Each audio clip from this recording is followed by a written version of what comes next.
culinary food, recipes and reviews.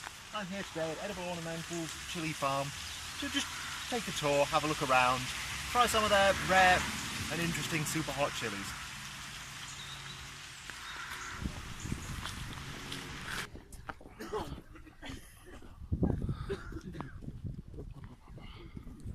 Tear one of them down, but two other wooden greenhouses that are here that are really old, they're about 40 years old. They still exist. We keep bodging them together, but this is the best one. And so we've always sold chili plants in here. Right now, the plants that are left in here are for sale, and any of the plants on the tables are half price. So if you want to take away a chili plant today, it is late in the season, but they're £3 each. So I would encourage you to buy as many as you can fit in your car. There is a method that we use to measure or document the heat of a chili. Does anybody know what that's called? Yeah, go ahead. It's the Scoville scale. Absolutely correct. So there's a scale invented by a guy named Wilbur Scoville in 1912. And Wilbur was creating an ointment, like an external salve type treatment that you would apply to your body using capsaicin. So it uses the natural ingredient in the chili, and it's to treat long-term pain, all right, like arthritic type pain. But he had a problem. Sometimes it would become so hot you couldn't put it on your body, and sometimes it would have no heat at all. And what he did was he got a panel of testers, sort of like our panel of testers today, and he crushed red chilies into a sugar water drink. We'd all have a drink of it, and of course we'd burn our mouth. He would then increase the dilution in a known quantity. We'd have another drink and we'd burn our mouth. And we would keep testing and increasing dilutions until we all agreed that we couldn't detect the heat. The number of units of dilution was the Scoville heat units for that particular variety of chili. That scale is still used today. You'll be happy to know that we don't burn people's mouths to find out how hot a chili is. It's actually done in a laboratory, something called HPLC, which is a real accurate way of measuring how hot a chili is.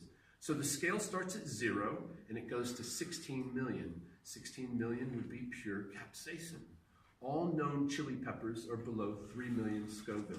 Now, rumor has it there's some chilies that have tested hotter than 3 million. Nobody has proved it yet. We're waiting for that proof, and it will happen at some point in time. Now, chilies are in the family of capsicum, all right? So the only difference between a chili pepper and a sweet pepper is that a chili pepper creates capsaicin. That's the natural oil that occurs in the chili pepper that stimulates the pain receptors in our mouth. Below capsicum, you have different families, and they have names like Capsicum frucescens, Capsicum pubescens, Capsicum annum. And below those families, you have the different varieties. There's a database on the internet that has over 3,800 known named varieties. We know there's some duplicates, there's some wrong info, but it just gives you a little bit of a taste of how many varieties there are. I broadly categorize chilies as mild, medium, hot, and ferocious. But heat is only one part of the puzzle. Chili plants come in all shapes and sizes and colors. So some plants are very compact. They'll never grow bigger than that, so they'll sit right on your windowsill. Some varieties, I've got one up here and I'll point it out in a minute. If I forget, please grab me and ask me. But there's one variety over here that will grow 30 feet tall if we let it. It's right now, it's near the roof of the greenhouse at the moment, and I'll show that to you in a minute. So some can grow compact, some will grow really tall. Some chilies grow upwards, some chili varieties grow downwards. Some are big chilies, and some are really super small bird eye style chilies.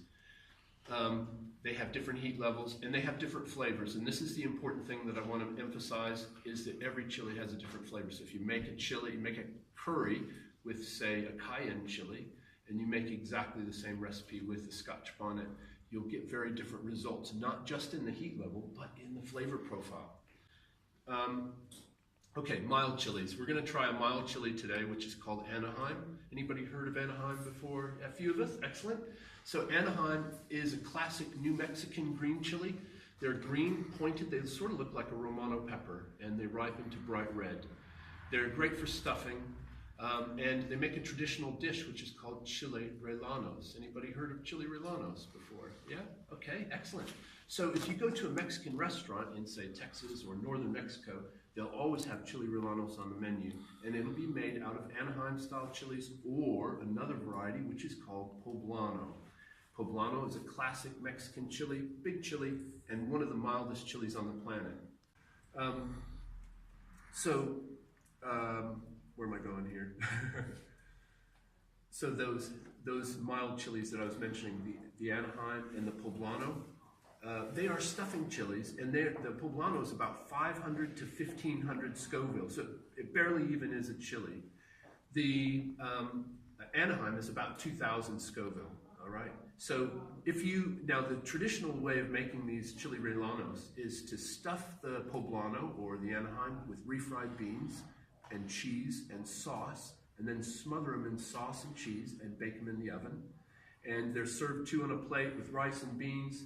And it's a very, very mild stuffed pepper dish. The chilies themselves are the main course. They're the primary food. If you want it hot, you're going to have to add hot sauce to it because it's really quite mild. All right, so that's my mild chili. My medium chili is the jalapeno, and I think most of us have tried jalapenos. They're picked green. They do ripen to red, but they're picked green because they don't have a shelf life at red. They go soft quite quickly. And the cat comes in and joins us and announces her presence. So she will follow us around. If you don't like cats, just shoo her away. There's two of them. They both look identical, and one of them is quite friendly, and that's probably her, and the other one's sort of only friendly when she's hungry. So my medium chili is the jalapeno. We have them pickled on pizzas and nachos, and they're about 5,000 to 10,000 Scoville. Has anybody tried a jalapeno popper before? A few of us, excellent. So we do serve jalapeno poppers in the restaurant. What we do, we slice them open, we scrape out the core and the seeds, we pack them full of Philadelphia cream cheese. The way we make them, we wrap them in bacon, and we cook them in a casserole dish, 190 for about 30 minutes in the oven. If you're having a barbecue, you can wrap them up in aluminum foil, you can cook them on the barbecue, cook them right through that way. There's your first recipe of the day. If you're a vegetarian, I mean, you're only limited by your imagination on how you make jalapeno poppers. You can stuff them with whatever kind of cheese you want. You can wrap them in whatever you want. We've tried aubergines, so we grow a lot of aubergines. Slice thin, salt them. That works really well.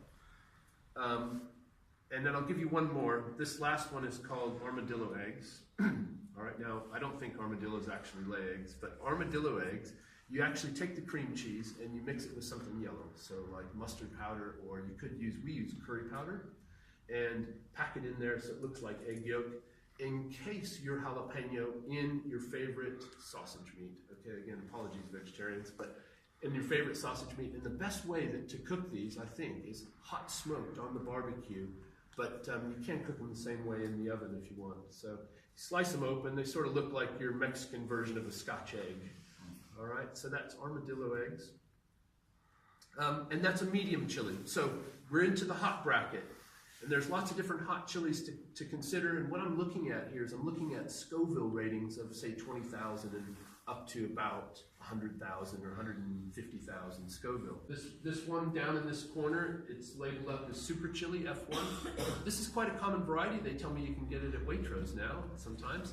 It's a lime green finger chili that grows upwards and it ripens to bright red. Grab the plant, hold it up as I knock over another plant. So this is Super Chili. These ones, it does have some green ones on it. Actually, this plant's doing quite well. Most of the red ones have already started drying on the plant, and they will do that if you don't pick them. The good thing about this is about 20,000 to 40,000 Scoville, so it's about the same sort of heat as your cayenne chili. So it's good for curries, stir fries, use it in anything and everything. But the other thing that's good about this is it's very productive. Up to 300 chilies per plant per season. So if you've only got room for one chili plant, Super Chili is a good choice. Carolina Reaper. They have tested it over above 2.2 million Scoville and also as low as 500,000. So there's a big range of heat on this chili. It's developed by a guy named Ed Curry, and that's really his real name. And right now there's a rumor that Mr. Curry has developed a new chili, which is even hotter than the Carolina Reaper. And it's called, anybody know? He's calling it Pepper X for the time being. There's apparently it's just a working title. So. Yeah. So Pepper X, if you've heard of Pepper X, if you haven't heard of it, you probably will at some point in the future. But we haven't seen any proof that it's tested more than 3 million, but allegedly it has. One of the things I'd say about the Carolina Reaper, and this is very common with a lot of the other super hot chilies, the chilies that have been hottest in the world, is that if you look at the chilies, they are there's different shapes on the same plant. Okay, that suggests a little bit of variation within the variety. In other words, it's not really a stable variety. A lot of the previous hottest chilies in the world have not been proper stable varieties. The Reaper is no exception. In fact, I've got one over here. That looks totally different. It's an upward growing plant. It's got different shaped pods, and this is not uncommon. We do see variation, significant variation within some of the hottest chilies in the world. The exception is the Dorset Naga. And the reason the Dorset Naga is special is because it has plant breeder rights. Joy and Michael Mishu actually got independent companies to grow the Dorset Naga and demonstrate that it actually is genuinely new, unique, and stable. If you're going to grow super hot, Dorset Naga is the one to grow. It will always grow consistently large and productive and consistent in the shape and the flavor and the heat level of the chilies. How did it get to 16 million? So 16 million would be where you processed and refined the capsaicin into its purest form. So if it was pure capsaicin, it would be 16 million Scoville.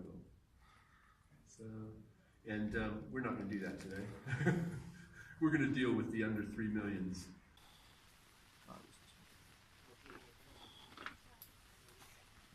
So I've had a great half day looking around their farm and got a whole load of stuff. We have in here various things. We have sauces,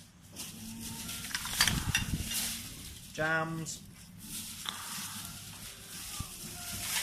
drinks, peanut butters, and even a Reaper sauce. But in addition to this, as part of the tour, no extra cost, got to pick my own chilies. Now, these are a bit smaller than some of the ones the other people got. I went more for the really red and ripe ones rather than the huge, but it's the end of the season, so not necessarily as many good ones as maybe at the height of it. As is though, I'm happy with the ones I got, and me heading off.